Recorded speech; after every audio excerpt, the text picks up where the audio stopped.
Yeah, you shift and shift between all the possibilities, but still you are what you are. Even that you cannot avoid, that you shift back to that personal tunnel view and narrow-minded and worrying. Yeah, that's your nature. But still you are what you are. And nothing happened. And then something else happens, the next sip of coffee, the next experience, and still you are what you are. So narrow-minded, open-minded, whatever, purified, impure, blah, blah, your nature is untainted. There is nothing changed by what? Birth doesn't give you, in birth you're not born, in dying you're not dying, in the next, so nothing ever happened means nothing ever happened. Never ending I. In the beginning there's no beginning, in the end there's no end. So if the end doesn't mean end, in the beginning or beginning, who cares? Then there's a beginning and then there will be an end, and there's another beginning, another end. And in the beginning nothing begins, in the end nothing ends. So what?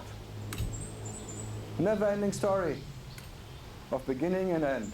This moment begins and ends, the next moment begins and ends. Beginning, end, beginning, end. Tong, tong, tong, tong, big bang, bang, bang, bang, bang, bang, bang. And nothing happens. Bang, bang.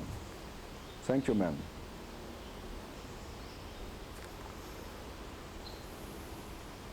Yeah, any questions about the Big Bang?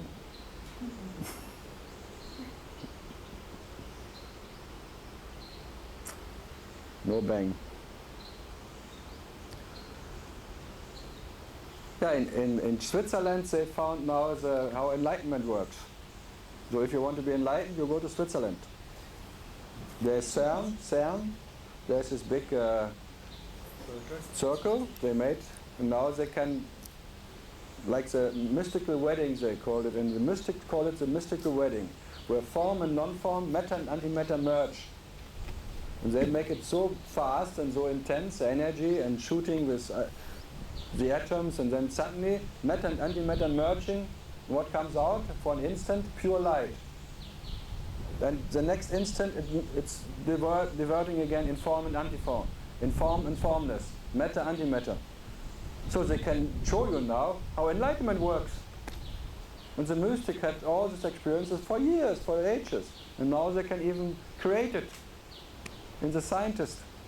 I like that. And they try to find the Holy Grail, because then they have an infinite energy, never-ending energy. If they can control that energy, there would be no shortage ever for any energy problem.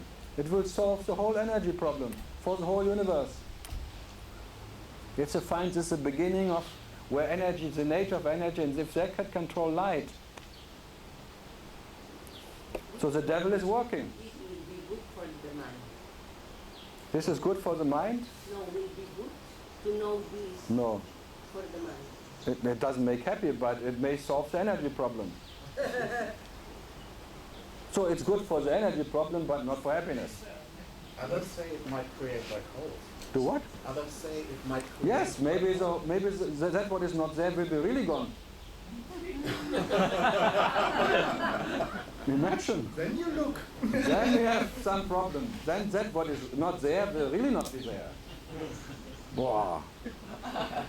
I really fear that. I'm really afraid. Like there is no Michael, but then really there would be no Michal.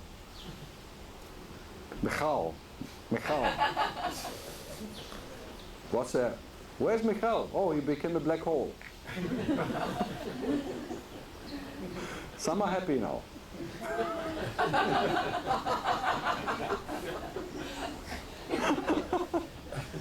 Some others not. The ex are happy because she doesn't have to share anything to a black hole. That's an holistic idea.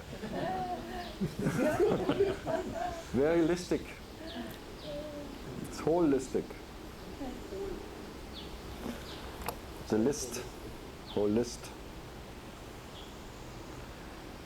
Yeah, Martin, huh?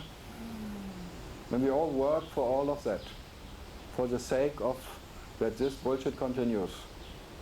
Like me, and I don't take myself out of it. Talking makes it not better. Even worse. You may try even to remember the bullshit I say. Huh? Free energy.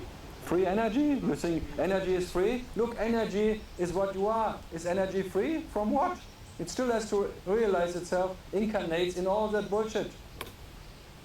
Energy and incarnating in this incarnate.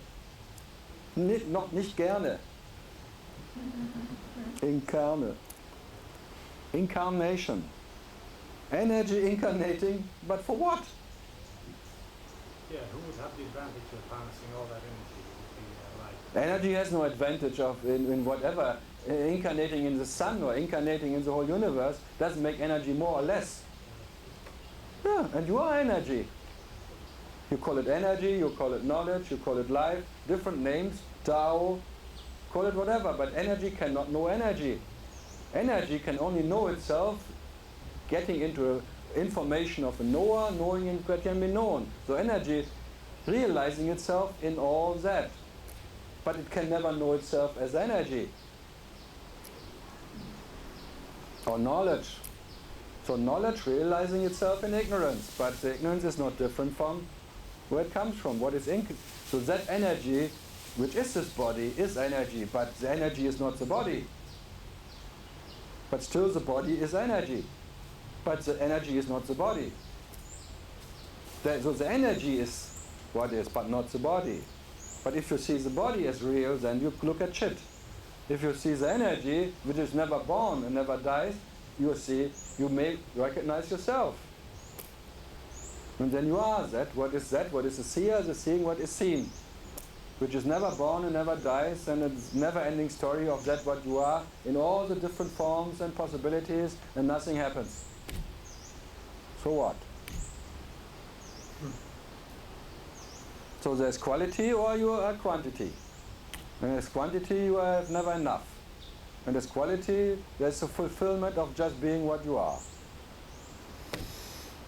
So there's an instant fulfillment just by being what you cannot not be. And nothing else can fulfill you as that what you are, to be what you are.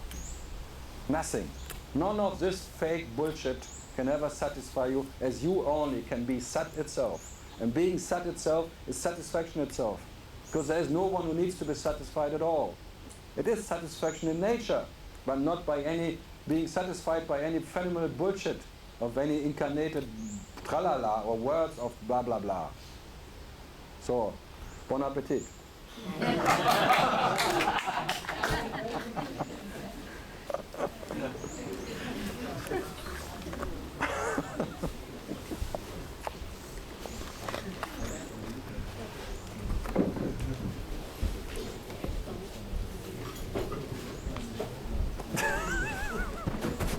Has to be.